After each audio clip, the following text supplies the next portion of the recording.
اللہ الرحمن الرحیم۔ نا سمجھی کا سودا، اردو کہانی۔ کافی عرصے پہلے کی بات ہے، محلہ صوفی کے خواجہ سعد اللہ کے پاس یوں تو کافی گھوڑے اور گائیں بھینسیں تھیں جنہیں وہ بیچ چکے تھے۔ اب ان کے پاس صرف ایک گھوڑا رہ گیا تھا جسے وہ فروخت کرنا چاہتے تھے۔ اس کے فروخت کے لیے انہوں نے خاص لوگوں کو کہہ رکھا تھا تاکہ معزز افراد آ کر سودے بازی کر سکے۔ ایک تھے میاں شیخ علی، ان کے پاس ایک رئیسی ٹانگا تھا جس میں ان کے اہل خانہ سوار ہو کر سیر کیا کرتے تھے، لیکن ان کے پاس کوئی گھوڑا نہیں تھا کہ جس پر تنہا بیٹھ کر لوگوں پر اپنا وہ روب جماتے۔ چنانچہ انہوں نے سوچا خواجہ صاحب کا گھوڑا خرید لیتے ہیں۔ یہ بات انہیں اپنے ایک ملازم سے معلوم ہوئی تھی۔ پہلے زمانے میں یہ اچھا تصور نہیں کیا جاتا تھا کہ معزز افراد اپنی قیمتی چیزیں فروخت کرے۔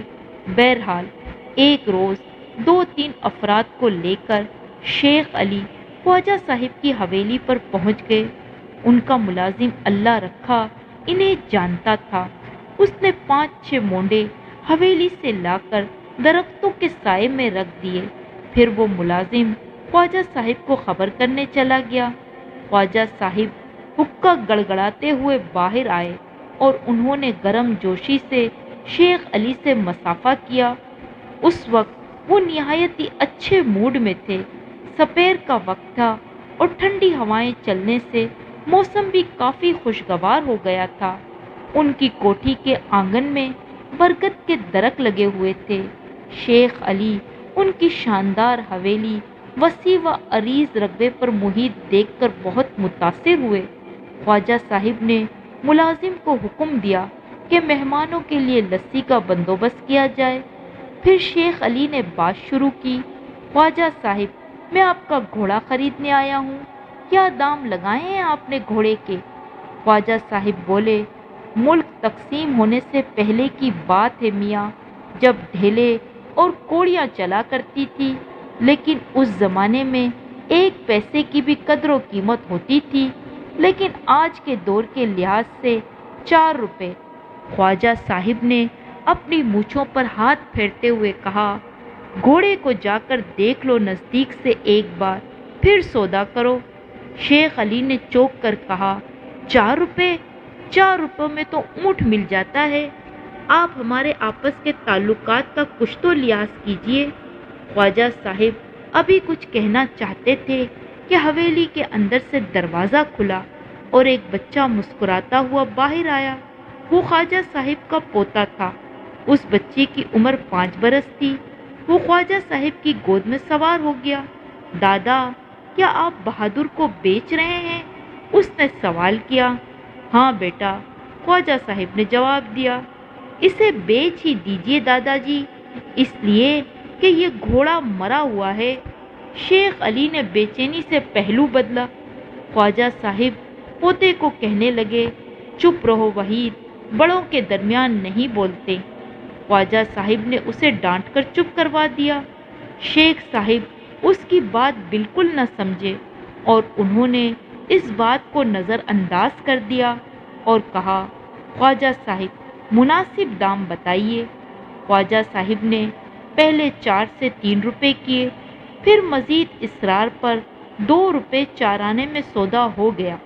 شیخ علی کی تو خوشی کی کوئی انتہا نہ رہی کہ اتنے بڑے نواب کی حویلی اتنی شاندار ہے تو گھوڑا کتنا شاندار ہوگا جو کہ مجھے صرف 2 روپے 4 آنے میں مل گیا۔ اتنے میں ملازم خواجہ صاحب کے کہنے پر گھوڑے کو لے کر آیا۔ دیکھا تو گھوڑا مشکل سے چلتا ہوا وہاں آ رہا تھا۔ یوں لگا ملازم گھوڑے کا ایکس رے لے کر آ رہا ہے، یعنی اس کی پسلیاں صاف نظر آ رہی تھی جو کہ بآسانی گنی جا سکتی تھی۔ شیخ صاحب اس کے پاس گئے تاکہ قریب سے اس کا جائزہ لیا جا سکے۔ گھوڑے کی یہ حالت دیکھ کر شیخ علی گھبرا گئے۔ اب تو سودا ہو چکا تھا۔ انہوں نے خواجہ صاحب کے کہنے پر گھوڑا نہیں دیکھا اور نواب صاحب کی شاندار حویلی دیکھ کر اپنے آپ ہی سوچ لیا کہ گھوڑا بھی یقیناً شاندار ہوگا۔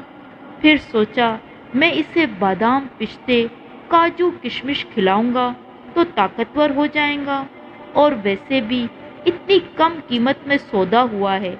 شیخ علی سوچوں میں گم تھے کہ خواجہ صاحب کے ملازم اللہ رکھا نے گھوڑے کی رسی ان کے ہاتھ میں تھما دی۔ گھوڑا کانپ رہا تھا۔ اس نے ایک جھرجھری لی اور لڑکھڑا کر چلنے لگا۔ مشکل سے شیخ علی اسے اپنی حویلی تک لے آئے اور اپنے ملازم رب نواز کو ہدایت دینے لگے کہ اسے صبح سے شام تک گھاس کے ساتھ بادام، پستے اور کشمش بھی کھلائی جائے تاکہ یہ ایک ہفتے میں طاقتور ہو جائے اور میں قصبے میں گھومتے ہوئے اپنا روب جما سکوں۔ اچانک وہ گھوڑا رات کو مر گیا۔ شیخ علی کو اپنی ناسمجھی پر بہت افسوس ہوا اور ان کے سارے خواب چکنا چور ہو گئے۔ انہوں نے غصے میں اپنے ملازم رب نواز کو حکم دیا کہ گھوڑے کو گلی میں پھینک دیا جائے۔ رب نواز نے ایسا ہی کیا۔ صبح کارپوریشن والے آئے اور انہوں نے مردہ گھوڑا وہاں دیکھ کر چالان کر دیا۔ گھوڑا تو 2 روپے چارانے کا تھا اور چالان 50 روپے کا ہو گیا۔ اگر آپ ہمارے چینل پر نئے ہیں تو پلیز لائک اور سبسکرائب لازمی کیجیے گا تاکہ دلچسپ کہانیاں آپ کو بر وقت ملتی رہیں۔ ملتے ہیں ایک نئی کہانی کے ساتھ۔ اللہ حافظ۔